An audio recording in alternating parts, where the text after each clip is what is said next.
House number 3 पराक्रम का house है। 8 मरघट का मंगल होता है। ये खतरनाक रूप से पराक्रमी होते हैं। इनके साथ लड़ना भिड़ना अच्छी बात नहीं है, ये हाथ पैर तोड़ सकते हैं। ये मंगल की वजह से अपने बड़े भाई के पड़ोस में रहते होंगे। इनके पड़ोस का कोई अच्छे संबंध नहीं होंगे, वहाँ हो सकता है लड़ाई झगड़ा हो रहा हो और इनकी लड़ाई हो चुकी हो इनकी पड़ोसी से। अब यहाँ हाउस नंबर 4 में जल्दी से पहुँचते हैं और यहाँ पे लिखा हुआ हाउस नंबर 9 और वक्री राहु लिखा हुआ है। तो ये राहु शनि के हिसाब से फल देगा। शनि वक्री 5 में है तो ये कोई अच्छा नहीं दिखाई पड़ता है मुझे, क्योंकि ऐसे भी डिले करने वाला शनि बैठा हुआ है। अब हाउस नंबर 4 से राहु हाउस नंबर 3 को भी कवर करेगा। तो शॉर्ट ट्रैवल्स जैसे कुरियर का काम से फ़ायदा होगा, यूट्यूब पर आने से फ़ायदा होगा। रोज़ अपनी एक पिक सोशल मीडिया पर डालने से इनको बहुत लाभ होगा। अब वापस हाउस नंबर 4 में जहाँ पर गड़बड़ शनि भी विजिट करते हैं, ये यहाँ पर भूत पिशाच योग बना देता है। हाउस नंबर 4 घर, माँ, मन, शनि को सिंबलाइज करता है। यहाँ घर के अंदर भूत होगा और दिखेगा भी, और इनके मन में भूत होगा और ये इनको दिखाई भी देने लगेगा। ये भूत इनके मन पर हमेशा छाया रहेगा। पिता का भूत, बच्चे का भूत, प्यार का भूत, स्टडीज़ का भूत, हॉबी का भूत, तंत्र मंत्र, जादू टोना का, ब्लैक मैजिक का भूत, ये सब इनके दिमाग में सवार रहेगा। शनि की बुरी दशा देखकर राहु भी फुल टू परेशान करता है इनको। घर में अशांति, पिता, प्रेम संबंध, बच्चे, पढ़ाई, मंत्र तंत्र विद्या से भी सिरदर्द होता रहता है और इनमें से कोई मरेगा और भूत बनकर घर में रहना स्टार्ट कर देगा और परेशान करता रहेगा। मन में वह मेंटल इलनेस, घबराहट जैसा हो जाना, ये भी दिखाई पड़ता है। ऐसा लगना कि कोई साथ में चल रहा है, ऐसा वहम हो जाना, ये भी दिखाई और सुझाई पड़ता है। माँ से बहुत ही अटैचमेंट होगा इनका, क्योंकि शनि जब भी 4th हाउस में आता है ये माँ के साथ ज़बरदस्त अटैचमेंट करवा देता है। घर में चाचा की डेथ हो सकती है, ठीक है, क्योंकि शनि इज व्हाट, अंकल। तो घर के अंदर चाचा की डेथ हो सकती है, या चाचा की किसी चाचा आत्महत्या कर सकता है घर में, ऐसी कोई चीज़ है यहाँ पर। अब हाउस नंबर 9 गुरु की पावर लिए हुए है और ये यहीं राशि में बैठा हुआ है जहाँ ग्रहण बन रहा है, और तो इसीलिए गृहस्थी भी खराब हो जा रही है और दिमाग भी खराब हो जा रहा है। ये घर में किसी ऐसे गुरु की कहानी कहता है जो गुप्त ज्ञान, ब्लैक मैजिक जानता हो। ऐसा आदमी जो घर में आए और उसको ब्लैक मैजिक आता हो, ये गुरु का भी दोष बन जाता है, क्योंकि अब यहाँ पर गुरु की जो राशि है वो जो शुभ राशि है हाउस नंबर 9, ये भी प्रताड़ित हो जा रही है। किससे? उसी शनि और राहु से। अब नेटिव को धन और ज्ञान दोनों की हानि देता है। नेटिव भगवान को पूछते पूछते अचानक से शैतानी विद्या के संपर्क में आ जाता है और उनको पूजने लगता है। ये कॉम्बिनेशन हाउस नंबर 4 को पूरा बर्बाद कर देता है, मतलब मानसिक शांति एकदम समाप्त कर देता है। घर की पुश्तैनी संपत्ति भी यहाँ पर बिकते हुए दिखाई पड़ने लगती है।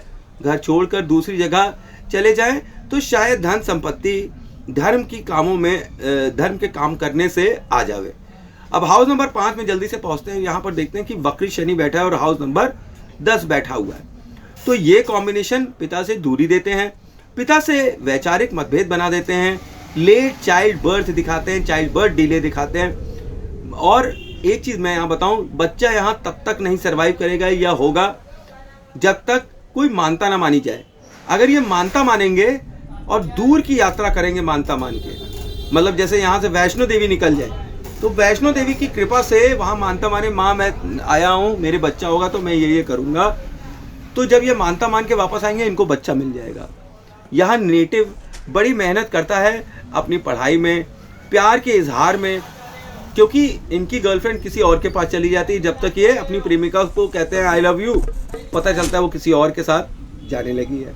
लाइफ में ये अपने प्रेम के लिए लेट हो जाते हैं, पर हाउस नंबर 10 इनको रेस्टोरेंट, बच्चों के काम से अच्छा फल देगा, क्योंकि ये शनि का बेस्ट एस्पेक्ट है। परहैप्स पिता का भी जो काम हो, अगर उससे रिलेटेड ये काम करें तो भी इनको सफलता मिलती दिखाई पड़ती है। अब हाउस नंबर 6 में जब हम ये पहुंचते हैं तो अब ये घर तो लगन लॉर्ड का है, मतलब बुध का है, और यहाँ 11 नंबर लिखा हुआ है। तो भाग्य में रोग ऋण शत्रु का रेगुलेशन होगा, क्योंकि 11वां घर है किसका? भाग्य का।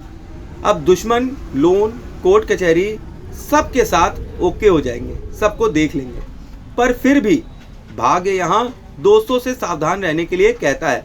वो दुश्मनी निकाल सकते हैं, भाग्य रोग ऋण और शत्रु से लड़ने में निकल जाएगा। मतलब इनका टाइम, ज़्यादातर का टाइम रोग ऋण और शत्रु के आसपास ही मंडराता रहेगा। अब हाउस नंबर 7 में जल्दी से आते हैं, तो यहाँ देखते हैं कि हाउस नंबर 12 लिखा हुआ है। तो ये बंदा चाहे अपनी चमड़ी की चप्पल भी बनवा ले, इनकी बीवी इनका कभी एहसान नहीं मानेगी। बात बात पर इनको कहेगी देखो उसको, देखो इसको, कंपेयर करती रहेगी, भले ही अपना किसी काबिल ना हो, लेकिन इनको कहेगी कि देखो फलाने को कुछ नहीं होगा तो कहेगी देखो अंबानी को। हमेशा इनसे एक आदमी को आगे बढ़ा लेगी और उसकी साइड ले लेगी और इनसे लड़ाई करना स्टार्ट कर देगी, जैसे कि वो उसका हस्बैंड है, ना कि ये उसके हस्बैंड है। किसी और के कोई और बढ़ रहा है घर में, उसको लेके कहेगी देखो उसको, और तुम क्या कर रहे हो, तुमने कर क्या लिया है। चाहे ये अपनी जान लगा दें, पत्नी को कुछ नहीं कर पाएंगे। और एक समय चाहे डिवोर्स ना भी हो, लेकिन बिस्तर अलग जरूर हो जाएंगे। अलग घर, अलग बिस्तर, अलग फ्लैट, अलग सिटी, अलग कंट्री, ऐसे तरीके से डिस्टेंस मेंटेन हो जाएगा और देह का सुख समाप्त हो जाएगा। बीवी को मेडिटेशन करना अच्छा लगता होगा और कई गुप्त विद्याओं की खुद भी जानकार होगी, जैसे कि रेकी करना या मंत्र तंत्र विद्या करना, ध्यान करना, ये सब उसकी विशेषता होगी। पत्नी जो है 1 नंबर की निकम्मी होगी, ये प्यार करेंगे, वो बिस्तर पर अपमान कर देगी इनका। इनकी वाइफ इनके फिजिकल स्टैमिना को झेल नहीं पाएगी। इनके अंदर इतनी ज़बरदस्त शक्ति है फिजिकल स्टैमिना, फिजिकल रिलेशन की, कि इनकी पत्नी इनको झेल नहीं सकती। इनकी पत्नी को एक प्लेटोनिक फ्रेंडशिप चाहिए, मतलब इनकी ऐसी पत्नी होगी जो कहेगी कि भाई हमसे फिजिकल रिलेशनशिप ना रखो, प्लेटोनिक फ्रेंडशिप करो, हैं। Everything is not physical in life, but it is very important in life. और एक इम्पॉर्टेंट पार्ट अगर चला जाएगा तो ये गड़बड़ शादी में तो दे ही देगा। एक बार बच्चा हो जाए फिर बिस्तर धीरे धीरे धीरे करके अलग हो जाएंगे। गुरु, बुध, सूर्य और शनि सबकी दृष्टि 7वें घर पर बैठी हुई है। यहाँ शादी का घर में तांडव हो जाता है। शादी मैक्स 19 साल चल सकती है, शनि की वजह से वो भी, नहीं तो बहुत जल्दी टूट जाती। मैक्सिमम 19 साल चल सकती है शादी। बहुत ईगो प्रॉब्लम होगी शादी में। इनकी शादी दूर हो सकती है, अप्रॉक्सीमेटली 600 किलोमीटर तक। अब हाउस नंबर 8 में जल्दी से आते हैं और यहाँ देखते हैं कि वक्री राहु की 5th दृष्टि है और वहाँ 1 नंबर लिखा हुआ है। तो यहाँ नेटिव मन से रोगी होगा। मेंटल इलनेस, काला जादू का ज्ञान या काला जादू इनके ऊपर हो जाए या ये करें, ऐसी चीज़ें यहाँ पर दिखाई पड़ती है। पैरालिसिस फिजिकल भी हो सकती है इनको, मतलब फिजिकली ये पैरालाइज भी हो सकते हैं। हाउस नंबर 1 मंगल और सूर्य का है, तो आप समझिए अच्छी मीठी जबान होते हुए भी डीप डिप्रेशन में ये बंदा चला जाता है। बुरे सपने आना भी इसका एक पार्ट है।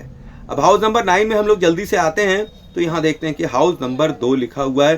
तो इनको स्कूल के काम से या कोई पुश्तैनी प्रॉपर्टी से रेंट मिल सकता है।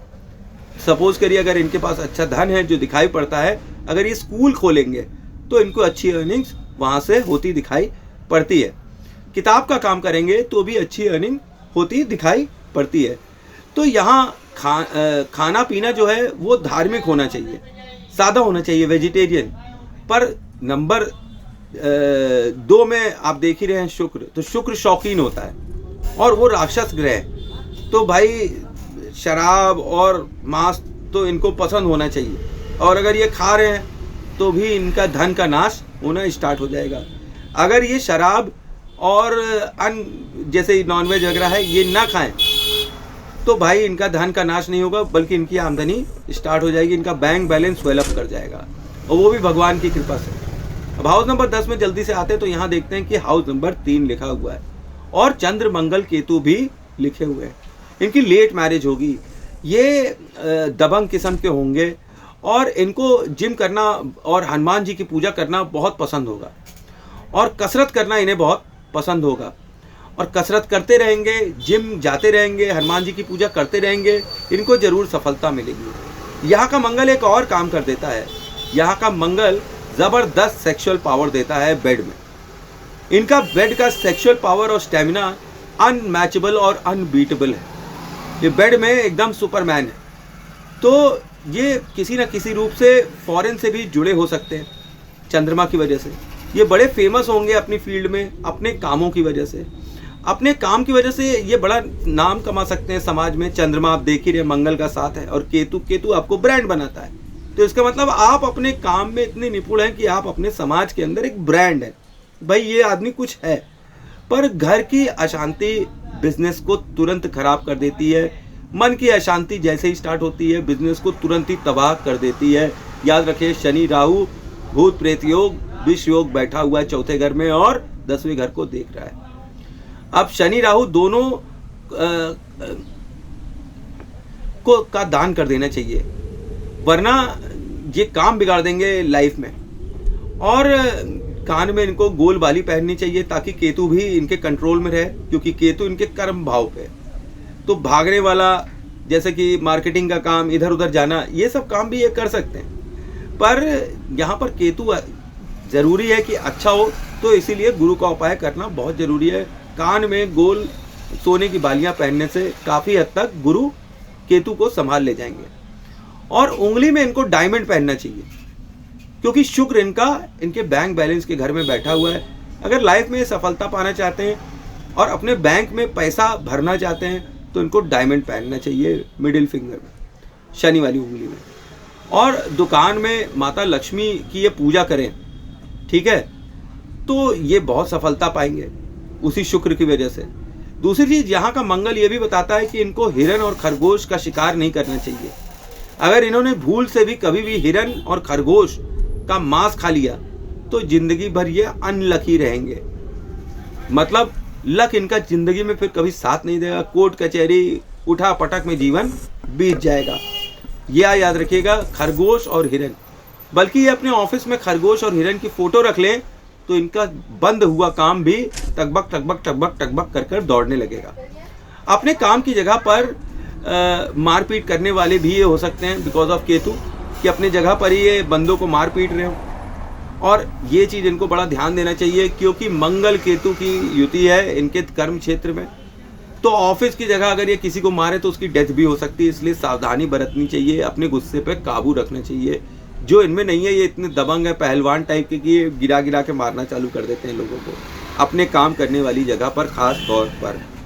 हाउस नंबर 11 में जल्दी से हम पहुंचते हैं तो यहाँ देखते हैं कि हाउस नंबर 4 लिखा हुआ है। जैसे ही घर में क्लेश और रोग हो, भाग्य खराब हो, अगर दोनों ना हो तो अच्छा है, ठीक है, क्योंकि हाउस नंबर 4 की आप स्थिति देख ही रहे। अगर मानसिक प्रॉब्लम हो गई है और क्लेश चालू हो गया है घर के अंदर, तो आप समझ लीजिए कि फिर ये चंद्रमा वैसा फल नहीं देगा जो इसको देना चाहिए, भले ये 11 नंबर के घर में बैठा हो। पर ये दूसरी तरफ जमीन के काम से आपको अच्छा फल देने का इंडिकेशन करता है, पानी के काम से अच्छा फल का इंडिकेशन देता है, ठीक है, और दूध के काम से अच्छा इंडिकेशन देता है कि पैसे मिले। और दोस्तों से इनका माँ जैसा प्यार होगा। मतलब ये दोस्तों से बहुत ही इमोशनली अटैच होंगे और वैसे ही अटैचमेंट होगा जैसे इनकी माँ होती है। और इनकी माँ भी जो है इनकी मित्र जैसी ही होगी। और हाउस नंबर 12 में हम लोग जल्दी से पहुँचते हैं और यहाँ देखते हैं हाउस नंबर 5 लिखा हुआ है। तो यहाँ पिता, बच्चे, प्रेम, स्टडी को 12 नंबर का इफेक्ट झेलना पड़ेगा। मतलब इनका नुकसान जरूर होगा। पिता से दूरी, पिता को हार्ट अटैक, ये सब चीज़ें दिखाई पड़ती है। बच्चों से भी दूरी बन जाएगी और जिससे प्यार करेंगे वो भी इनको छोड़ के काफ़ी दूर रहने चली जाएगी। और पढ़ाई के लिए ये दूर जा सकते हैं, काफ़ी लंबा डिस्टेंस ट्रैवल कर सकते हैं, वहाँ ये पढ़ाई करेंगे, वहाँ इन्हें प्रेम हो जाएगा। प्रेम संबंध दूर की यात्रा में बनता दिखाई पड़ता है। यहाँ जेल योग भी है, क्योंकि आप समझिए 9वीं दृष्टि राहु की 12वें घर पे पड़ रही है। और बच्चों के लिए हॉस्पिटल जाने का योग भी है। आपके घर में दादा की आत्मा हो सकती है राहु की वजह से। अपनी लाइफ में रियल का भूत आप ज़रूर देखेंगे।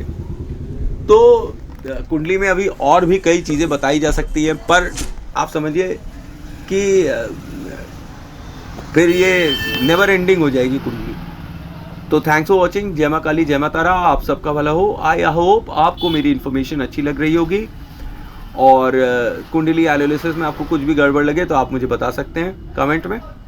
Thanks for watching. जय माँ काली, जय माँ तारा, आप सबका भला हो।